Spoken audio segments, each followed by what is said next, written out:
Chantal Pradine va nous l'introduire.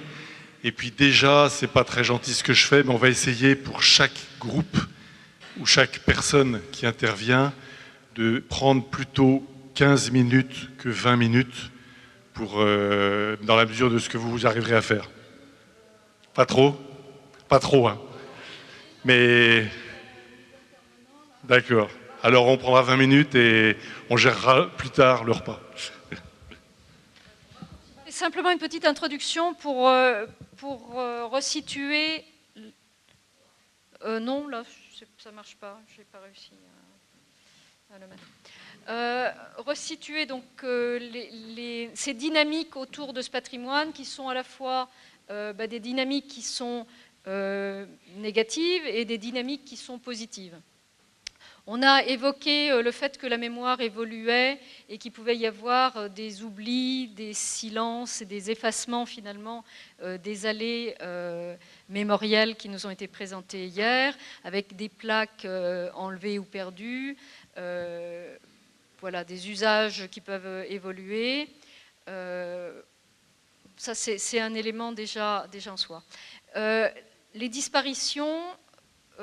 on a vu aussi que c'était relativement fréquent. Disparitions qui peuvent être dues tout bêtement à l'âge des arbres ou à la maladie. Je crois que le Graphios de l'Orme a touché aussi les États-Unis et des allées mémorielles. La mauvaise reprise, et on va retrouver en fait toutes les problématiques qu'on a aujourd'hui et qui se sont posées déjà très tôt, pratiquement une fois que les allées étaient plantées.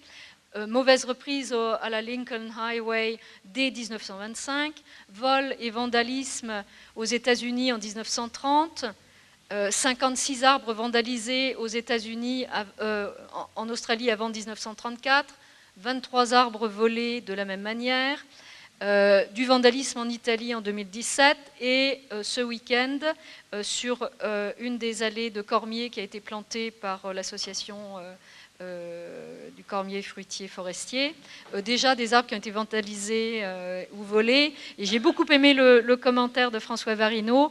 Il a dit c'est comme pour Parmentier et la pomme de terre, s'ils sont volés, c'est que ça commence à intéresser. Vol, vandalisme, des abattages pour élargissement de chaussées dès les années 20 en Nouvelle-Zélande, un projet de métro en 1923 aux États-Unis, qui a été suivi du retrait des plaques en 1925. Il restait quelques arbres peu de temps après. Bon, voilà. Des réseaux enterrés qui ont créé des soucis en Nouvelle-Zélande, aux États-Unis, des projets de construction régulièrement. Même récemment, puisque, sauf erreur de ma part, pour un projet de transport public en site propre en Australie, la Anzac Avenue de Sydney, il y a aussi des problèmes de maintien des alignements. Voilà. La sécurité routière, problème qu'on connaît aujourd'hui encore, qui a fait que même un arbre qui avait été planté par Foch a été percuté par une voiture et du coup il a été abattu. Donc ça, il y a aussi un certain temps. Absence de replantation, et le chiffre que moi j'avais trouvé, c'était qu'en Australie, en 1987, on considérait que pratiquement une allée mémorielle sur deux avait disparu. Il y a la disparition en elle-même. Donc là, c'est des photos contemporaines, hein, donc, qui n'ont rien à voir avec des allées mémorielles, mais que vous connaissez tous. Donc là, on voit un abattage récent, on voit qu'il reste un arbre, mais en fait, c'était une allée, tout ça. Il reste un seul arbre, tout simplement parce que petit à petit, on a enlevé. Là, problème d'entretien qui fait que ça va finir par disparaître. Voilà. L'autre élément qui est relevé dans ce que j'ai pu lire sur le devenir des allées mémorielles, c'est les altérations qui sont beaucoup plus fines. On parle par exemple de visual loss of integrity, donc la perte de l'intégrité visuelle. Le fait que ça forme une allée, c'est vraiment un ensemble. Dès l'instant qu'une partie est supprimée, donc c'était à propos de la Des Moines aux États-Unis. On parle de dénaturation d'enlever la grandeur de l'allée si on plante plus loin. Ça, c'est par rapport à Ballarat. On parle aussi du coup, pour des plans de gestion pareil de Ballarat en 2014, il est expressément indiqué qu'un éloignement excessif entre les rangs n'est pas souhaité, justement pour pouvoir conserver l'effet de voûte, qui est aussi un des éléments de cette cathédrale végétale dont on a pu voir des photos hier, et que repousser les allées ou écarter les arbres entre eux, ça change complètement la perception et l'effet final. Là, je vous montre donc une allée qui vient d'être abattue et qui a malheureusement été, donc entre Domrémy et Cousset, replantée beaucoup plus loin de la chaussée, avec la perte de cet effet vraiment de proximité qui fait qu'on est dans une nef de cathédrale. Probablement qu'on n'aura pas la voûte et probablement que il n'est pas certain qu'on va gérer l'arbre pour lui faire sa colonnade, puisque tout ça, on ne va pas l'avoir sans intervention. Donc, des altérations, voilà. Ce qui est intéressant quand même, c'est que à partir de ce constat, finalement, on s'aperçoit qu'il y a des dynamiques inverses qui se mettent en place, donc des dynamiques positives, un regain d'intérêt et un engagement de la population. Ça va être l'objet de nos présentations ce matin. Alors, cette inversion de dynamique, elle peut être très longue. De nouveau, pour la Des Moines Road à Seattle, en 1973, les résidents ont réussi à empêcher l'élargissement de la voie qui aurait conduit à l'abattage des arbres. Ils sont parvenus en 1984, donc pratiquement 10 ans après, à faire rétablir le nom de Memorial. Ils ont réussi en 1989 à faire engager une étude de l'université sur cette allée. C'est seulement en 2000 qu'il y a un comité mixte qui a été chargé de veiller à la préservation de l'allée. Donc voilà, donc ça prend du temps et je crois que maintenant ils en sont à travailler à un Heritage Tour Route, donc à la notion d'itinéraire culturel, ce dont on va parler aussi aujourd'hui. Voilà, donc des exemples comme ça où on s'oppose à des ronds-points, il y en a plein. On va en voir avec Sheffield en Angleterre. On va avoir une présentation aussi de Montafia en Italie.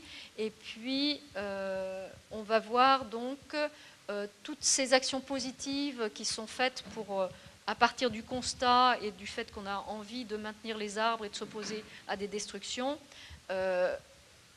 repartir dans une dynamique vraiment qui nous ouvre des perspectives, avec par exemple des guides pour la valorisation.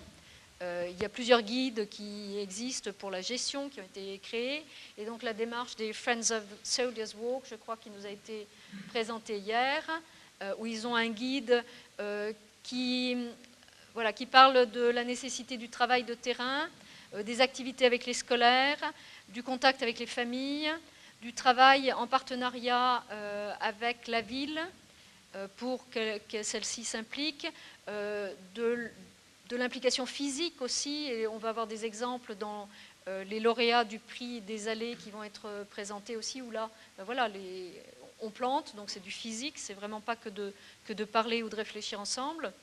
Donc le guide là, des Friends of Soldiers Walk en Australie parle aussi de la recherche de fonds, comment arriver à financer tout ça, de la nécessaire couverture média. Donc tout à l'heure, vous verrez, on n'a pas été très bon en médias, il aurait fallu beaucoup plus de temps. On a quand même Vosges Télévision qui vient nous voir en fin de session, là. Voilà, des choses comme ça.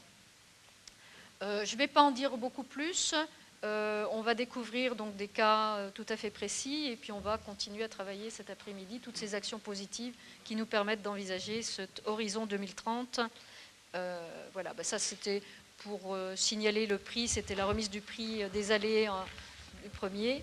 Et oui, ici quand même très important, puisqu'on a vu cette histoire de sécurité routière qui était déjà un motif d'abattage, qui continue à l'être, qui continue à être un problème. Katharina fait partie d'une commission fédérale en Allemagne avec beaucoup de difficultés pour faire entendre la voix des arbres et des allées.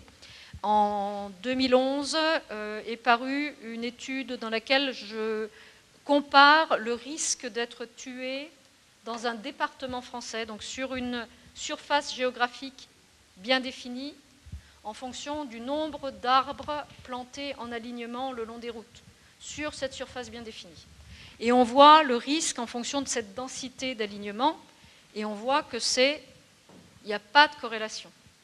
Donc on peut être dans un territoire où il y a énormément de plantations en alignement, on n'y est pas plus en danger que dans un département où il y a moins d'arbres d'alignement.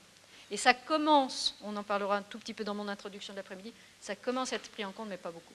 Donc ça, c'est vraiment fondamental, et ça a été publié donc, dans la Revue générale des routes et de l'aménagement, qui est une revue spécialisée route, qui a aussi fait l'année dernière un article dans lequel j'explique la réglementation française de protection des allées. Voilà, je pense que c'était tout. J'ai remis la Canada LAN, et c'est bon. Merci.